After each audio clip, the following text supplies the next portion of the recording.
Welcome to Relatively Weird, the podcast where a couple of cousins get together and talk about everything weird. I'm Kim. I'm Jilly. And, this is a Jilly story. Yes. So, do you remember? You wouldn't remember. The Hyatt Regency Skywalk collapse. No. That sounds like a nightmare. It is a nightmare.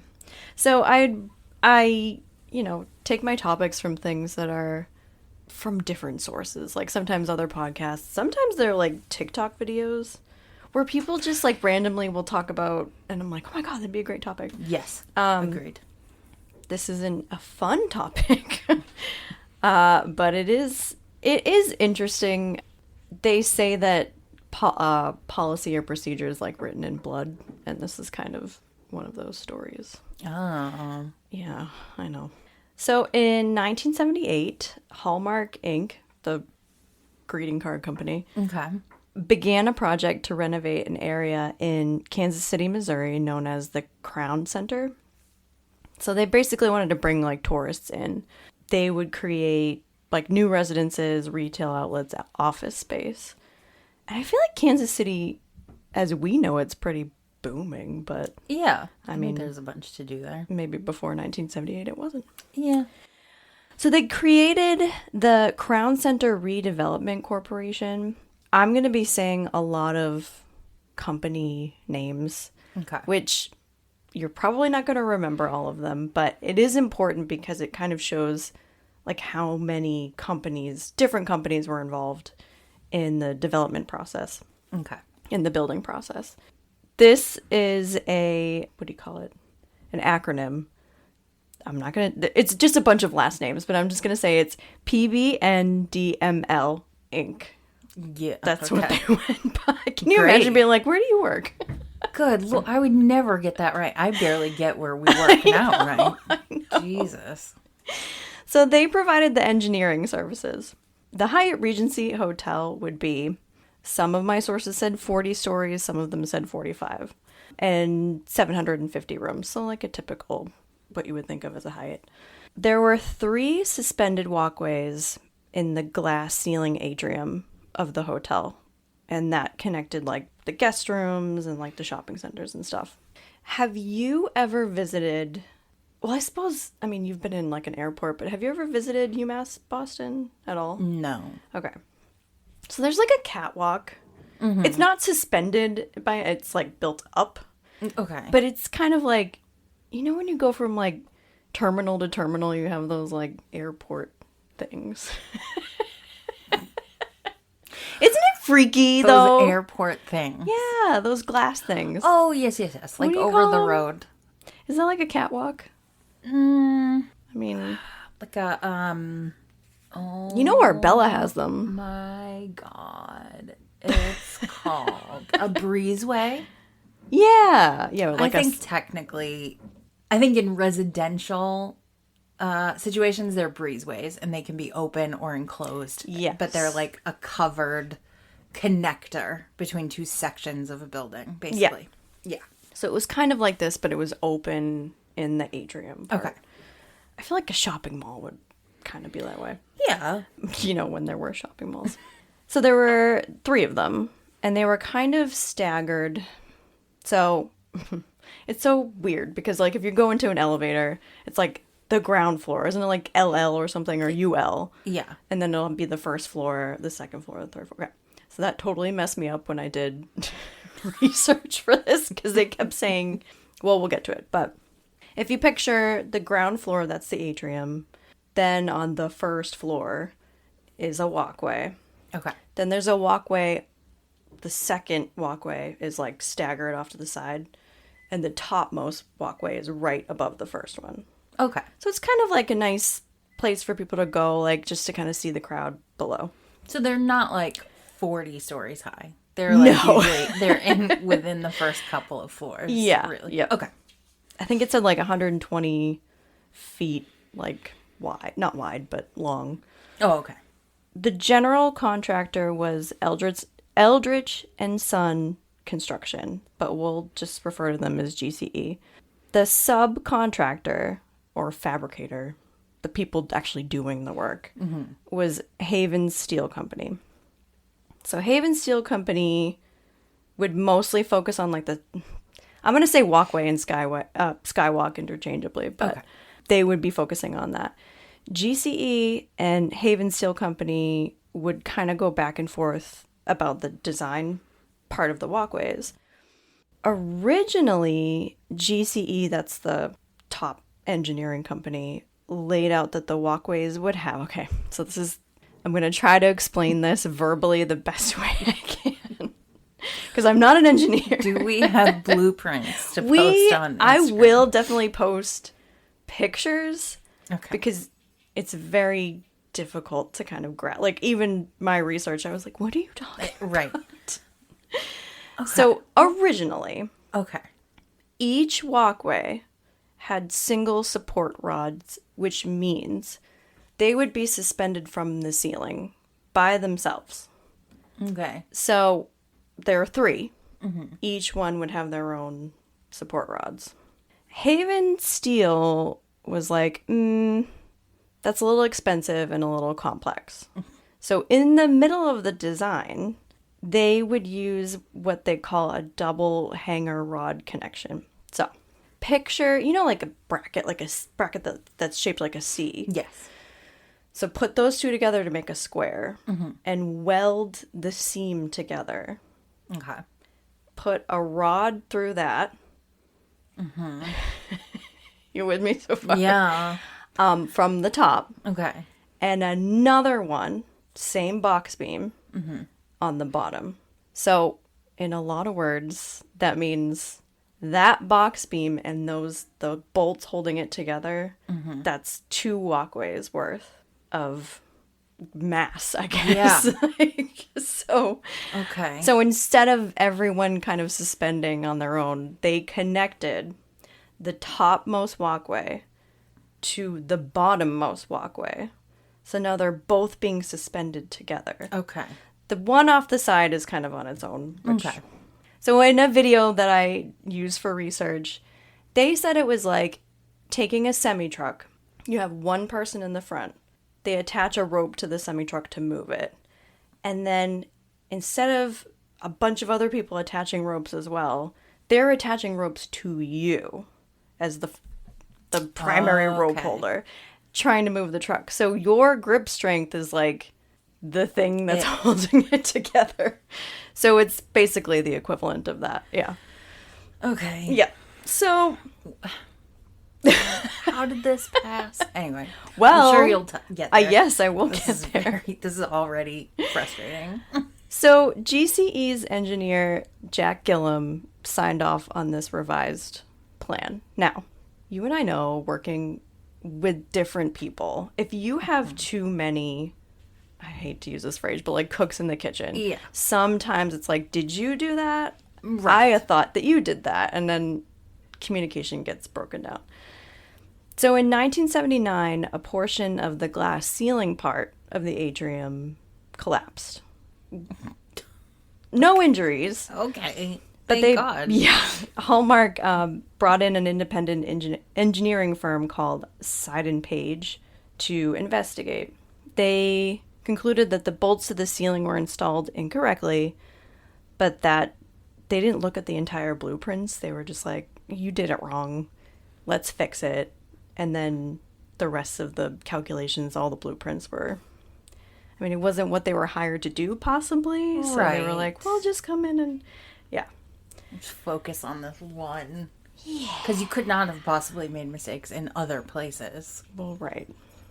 And this was also part of what they were referred to as like fast track building. So it wasn't just this that was being completed in a short amount of time. It was the whole, area that they were trying to, hotels, shopping centers, all that. So it took 2.5 years to complete, which I don't know how long nowadays it takes. I don't know.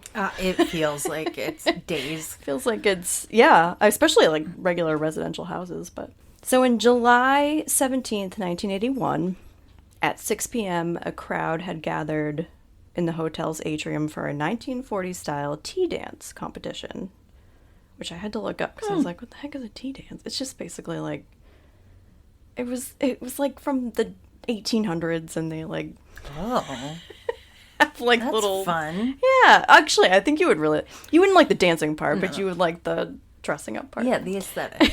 It's me. Okay. So there were some people on the ground floor. There were some people on the skywalks. They had been doing stuff like this. I think it was like every weekend. I don't know if it was a Friday or a Saturday. At 7 and by this time they had been open for 1 year. So they finished last year, 1980.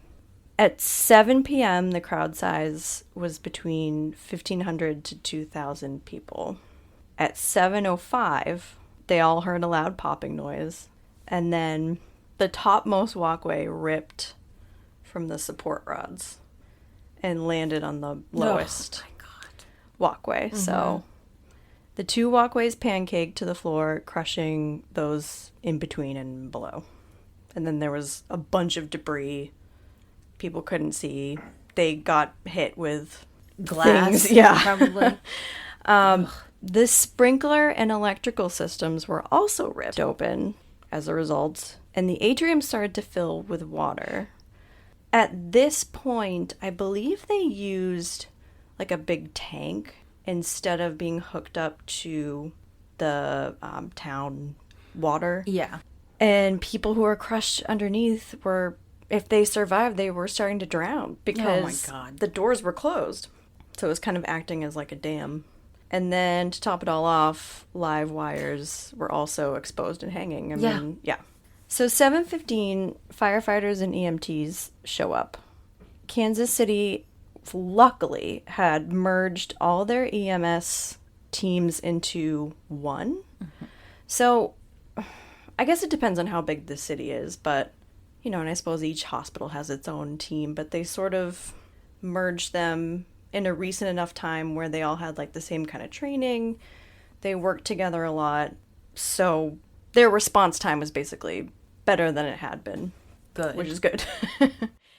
So, and they also were familiar with like, you're in a job, you're like, yes, so-and-so is great at this. So, Yeah. So that helped.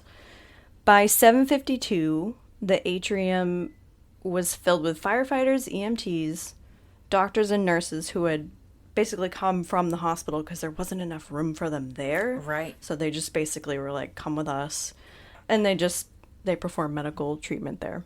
So EMT Jim Taylor stated that he walked, trigger warning for people who don't like gore, but you have to listen to me, so I'm sorry. Mm-hmm. He stated that he walked into the building seeing people cut in half. He saw torsos lying around, severed limbs, and people were just crushed. Yeah. The worst part was he could hear people trapped underneath still screaming. So yes, some people had died, but there were a lot of people still stuck underneath. Like, how? I just don't understand how they're still alive at that point. I'll tell you about one guy. They had sent untrapped victims like out of the building. They were kind of being triaged that way. Basically organs, brains, bones, and dust. Not to mention the wiring was all screwed up, so they were doing all this in the dark. In the dark, right. Ugh. Firefighters had taken out saws to help saw through debris, but also limbs to get people out. And then others were kind of given morphine to sort of... Yeah. He also recalled that they, had to overlook people who they didn't think would make it. Mm-hmm. I mean, it was so many people. There were only so many EMTs. You kind of had to go to people you thought most likely to survive. And then he just said he had to tune out the cries of people that were already, He said he heard one man under one of the walkways kind of directing the rescue team up above, like where to cut. But by the time they had gotten to him, he was gone. Which is really sad. Another paramedic, Gary Frank, arrived to find guests just bloodied outside. He said one man was complaining of a headache and half his ear was gone and his face was bloody. Another man was missing his head. Some people were... I'm so sorry. Oh, God, I don't mean It's to so laugh. crazy. No, I think it's laughter out of nervousness because it's just like... Well, and more so because I'm picturing these people standing outside the hotel on the Yeah. It's sidewalk, nuts. and you're like, this guy is just standing there with no head. And Well, you must also be concussed. Like, you have no idea what happened. He probably didn't even feel that until someone was like, hey, maybe you should sit down.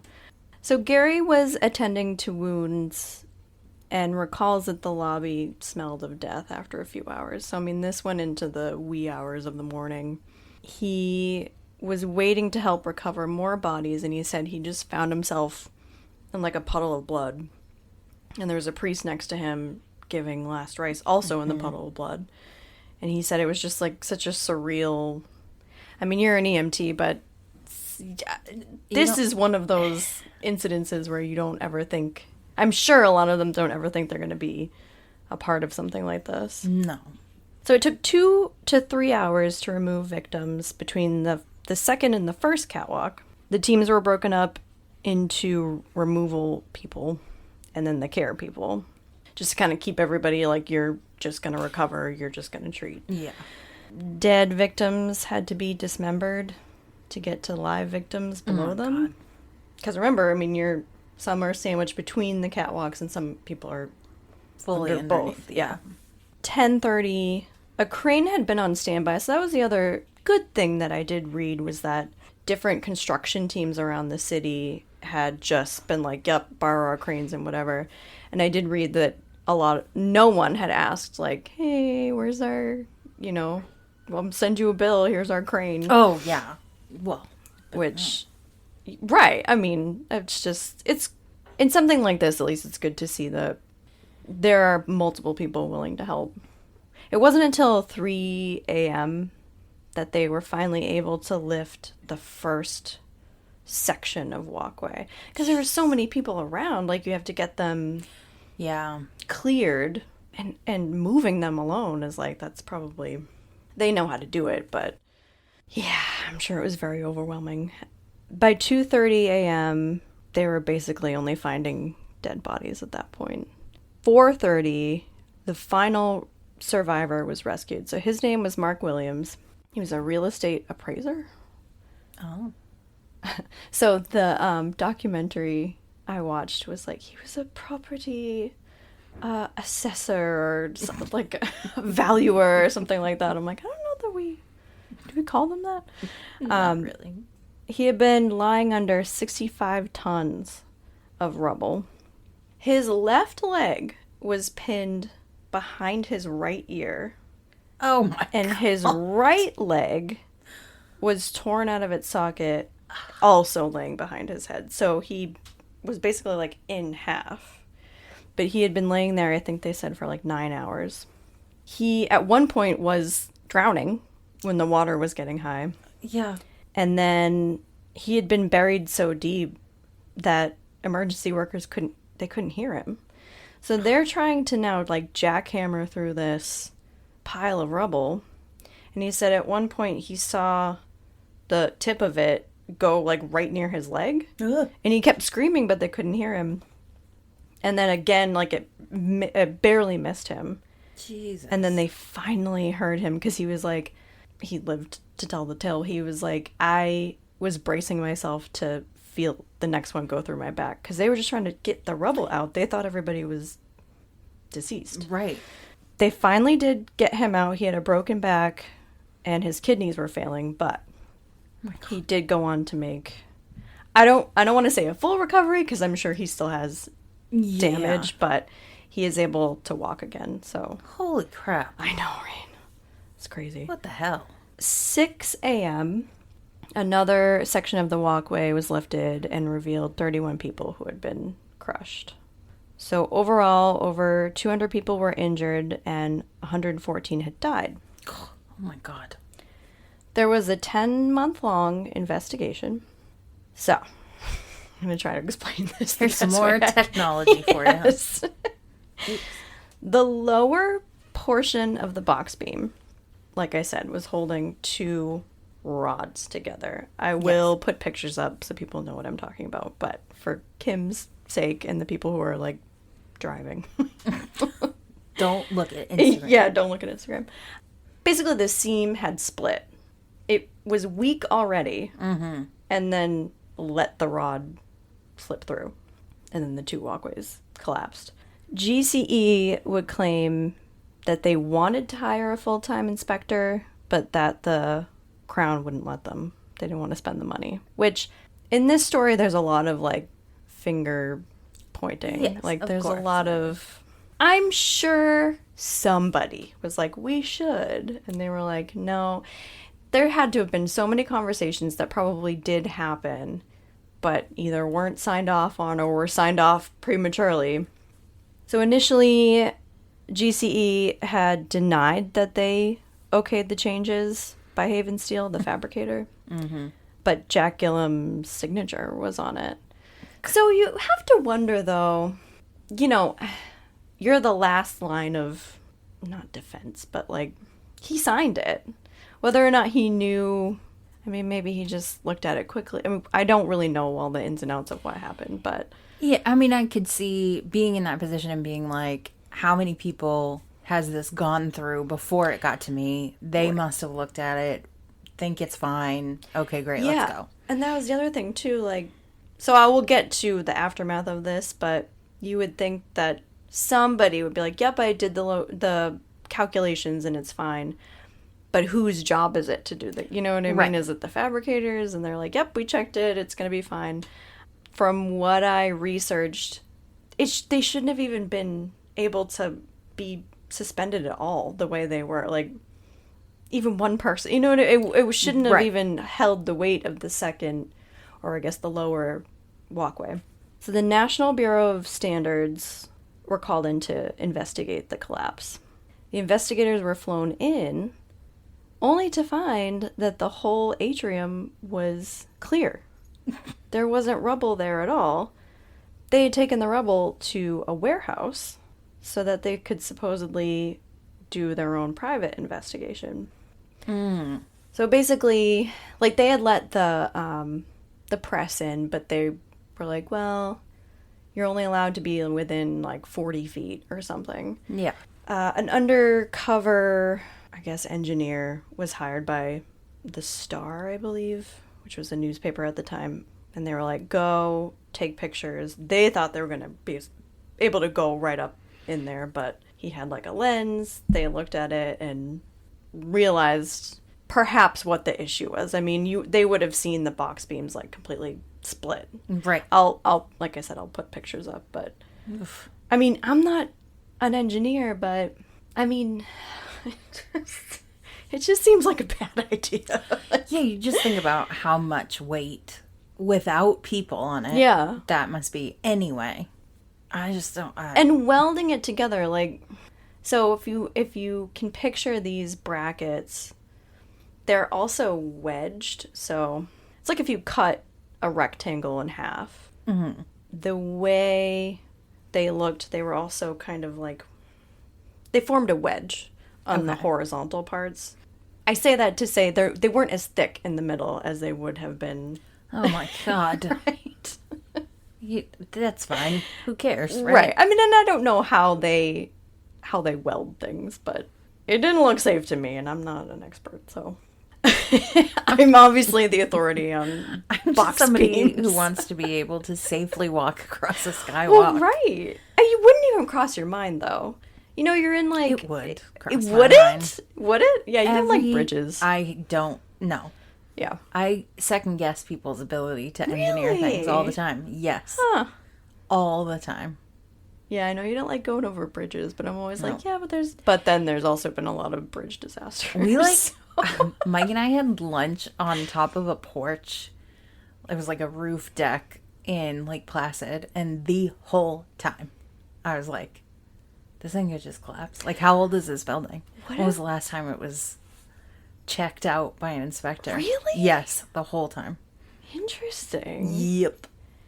You know those, like, I couldn't tell you where they were. Maybe they're in, like, Chicago or something. Where it's, like, a glass... It's called, like... You basically get bent over the... Oh my God.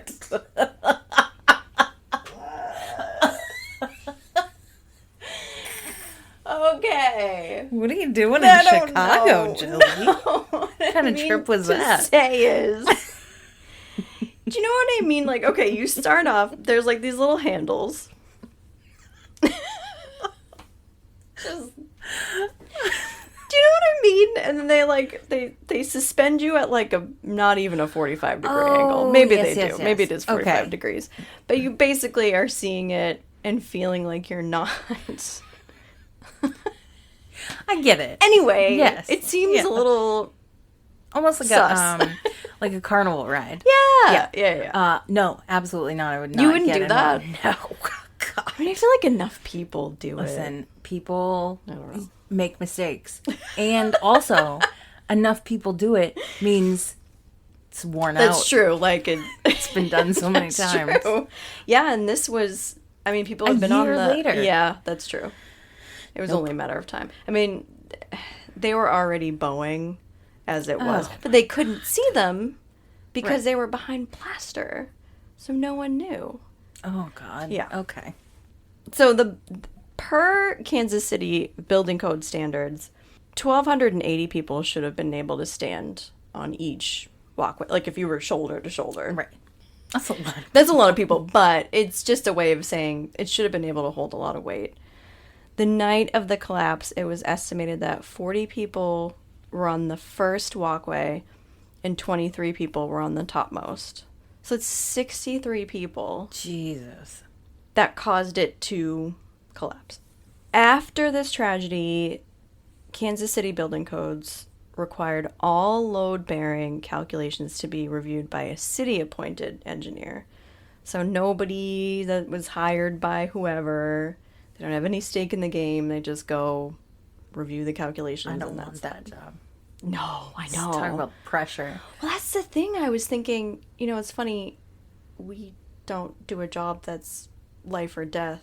But if you think about it, if you're an engineer, you are. You are. Yes. Like, you only usually think about that with, like, doctors, nurses, or whatever, but surgeons. Yeah. A mistake in this job is like. I mean, I feel like I would always want, like, an extra engineer to be like, check my math, because I'm bad at math. I would never be an engineer, but... like a structural engineer. That's just so, that's a lot of pressure. Oof.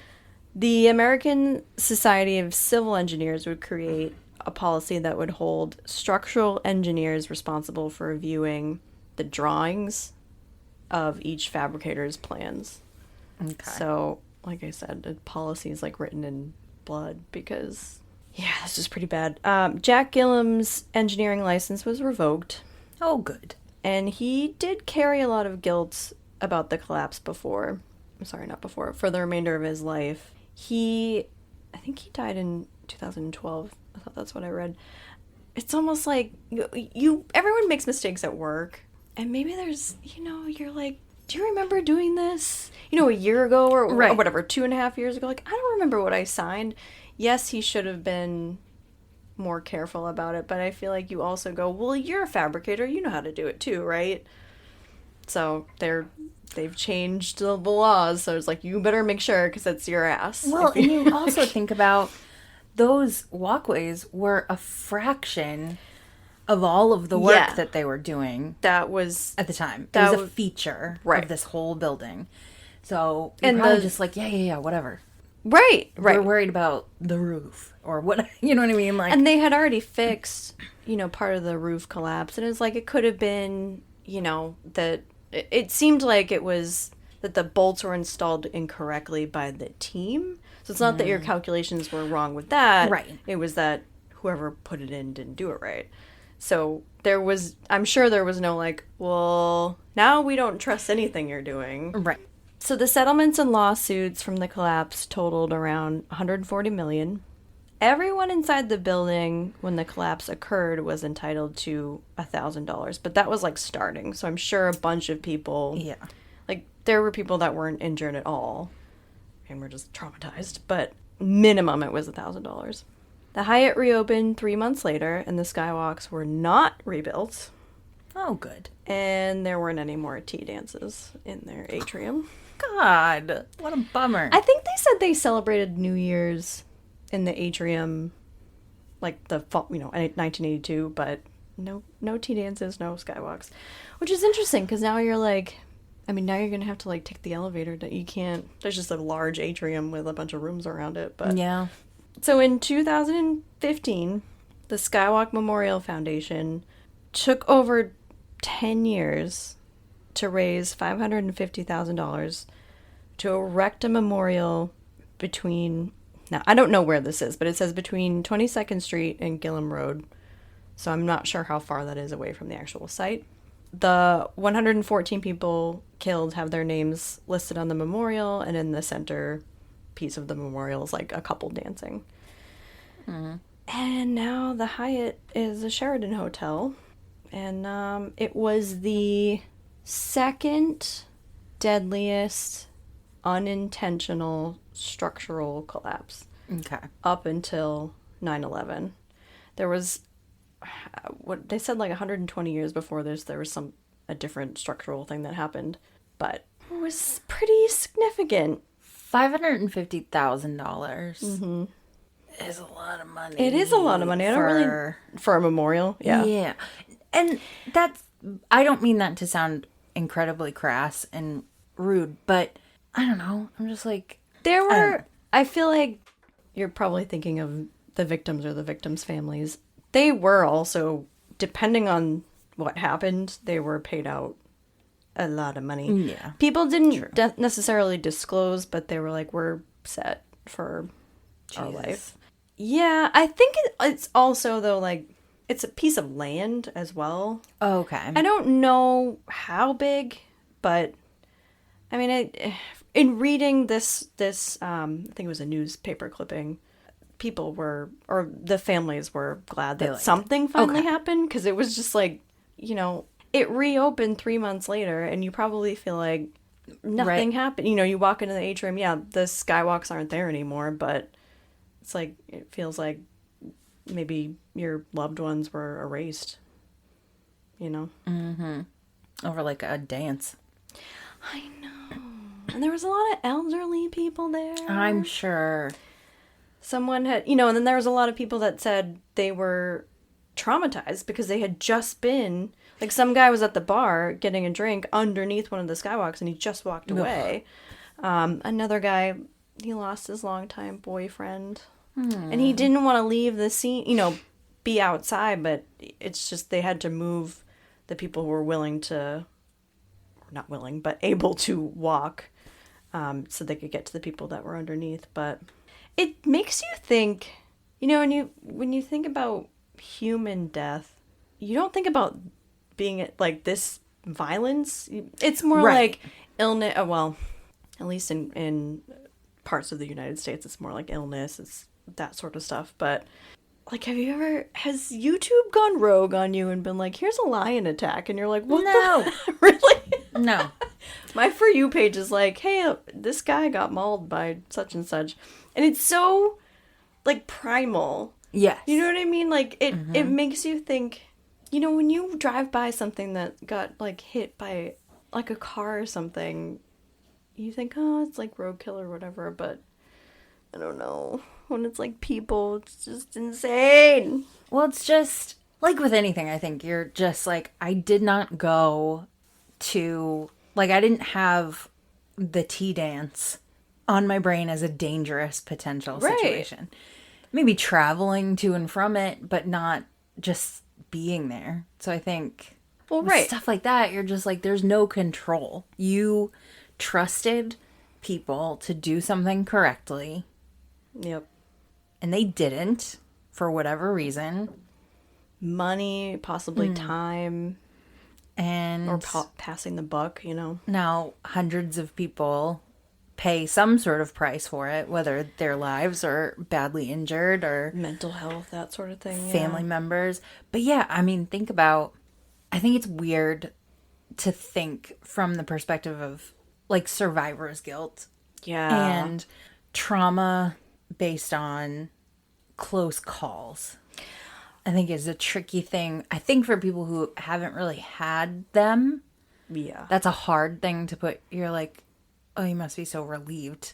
But you don't think about the nights spent thinking about, like, if I had stepped in one foot the other direction, or how much your life could have changed. Or if you were late, you know, I'll get there later. And it's just like, oh my God. This is why I don't leave my house. My house has been standing for, I think, 120 years at this point. It's about time. It's worn out. No, I'm just kidding. Not putting that out in the atmosphere. But it's just, it was really, this was one of the ones, like I said, that videos will pop up for me on TikTok, and they're like, do you remember the Hyatt Regency Skywalk collapse? And I'm like, well, no. No. And think about that from a financial standpoint. So I imagine all of those organizations were probably involved in the lawsuits. Yep. So the combined amount of money came from everyone. But, like, Hyatt is still alive and well today. Yeah. It's not like it put a dent. And Hallmark, too. Right. So. I mean, their stores are closed everywhere. Yeah, but they have a whole channel. They do have a channel. But yeah, like I said, isn't a fun one. But I do have lighter topics coming up. But this one was just interesting it was sad, number one. Mm-hmm. It was also interesting of like, yeah, I guess human error for whatever reason. It seemed like it was such a silly, stupid mistake that could have, like, don't change plans in the middle of building. Right. Decide what you're going to do and then, redo the calculations. But yeah, I think that was the major thing. They just pivoted right in between building them. And, you're when you sub it out to someone who isn't your company, you kind of have to go, I hope you guys are good. You know what I mean? Well, and I think, like you say, so when I have, because this brings up a lot of, like, talking about anxiety and, like, your brain just going crazy when you're out in public and in certain situations, and you're like, that's, like, the worst case scenario you could imagine. There was an oversight. And when you think about, so when I start with the obsessive thoughts, when my anxiety's out of control. I'm not helping you with this. No. It's interesting, though, because then I think about, like, okay, so if this happens, then this would happen, then this would happen, then this would happen, and this could potentially happen. And it's like somebody's dead because I have anxiety. Made one mistake. Yeah. But then you have situations like this when you're like, the person in that position probably should have anxiety. Yeah. Because you would double, triple, quadruple check, because in your brain, you've gone there already. Right. You've already thought hundreds of people could potentially die if I mess this up. This is why people with anxiety are useful. Yep. Because companies should hire us. It's true. And then give us plenty of vacation time. Yes, to recover, honestly. Yes, exactly. Yeah. I mean, I wonder, now that you say that, I wonder if something like this is taught in, like, structural engineering now, just as a lesson to be like, but I bet you it is. I'm sure. I bet you. Like, what's the worst case scenario? Yeah. Yeah. Just to scare the shit out of you, basically. Well, and I'm also glad you did this one, because I feel badly that I've never heard of it. I hadn't either. It's a big deal. It is a really big deal. All those people in one. And just the pain. Like, hopefully, the most you can do is hope that the people who did die, for the most part, it was relatively quick. Yeah. Yeah. But then, like, the guy that's sitting there for 9 hours, like a pretzel. Mm-hmm. What the hopefully your brain's just like, we're going to pass out for a few minutes. I mean, hopefully. But then also, it was a good thing he didn't, because he was drowning at one point before they opened the atrium doors. Like, what a night. That's like, see? That's when you're like, and then if it falls down, it's just a domino effect. It will also take the pipes down with it. Yeah. Yeah. Nope. That's like some Final Destination shit. And that guy, he said he was part of a documentary that actually Nat Geo did. And he said, his mom arrived at the hospital and she was like, oh my God, is he going to make it? And he was like in and out of consciousness. And the surgeon was like, I don't know. I don't think so. And he said he woke up and he was like, no, I'm making it to duck hunting season in October. Jeez. Fast forward to October, his physical therapist had piggybacked him to the pond, and he got to duck hunt. But in the interview, he was walking and all that stuff. So, oof. I mean, that's quite a story. I wonder if he has any survivor's guilt. I mean, not that he should, but it's so weird to I mean, if you think about the position he was in, you were like, how? Like, of course your kidneys were failing. They were all, like, smushed up behind you. Yeah. Oof. Yeah. So I'll have a lighter topic next time, maybe. Yeah, we're hoping to get some, like... spooky ones. Spooky. All right. Well, thank you. Thank you. That was very interesting. Let's go talk to the dogs so they leave us alone next time. Okay, bye. Bye. Thanks for listening to Relatively Weird. If you like what you hear, make sure to leave us a review and follow us on your podcast player of choice. You can also find us at Relatively Weird the Pod on Instagram. If you have any stories you'd like us to talk about, send us an email at relatively weirdthepod@gmail.com. See you next week.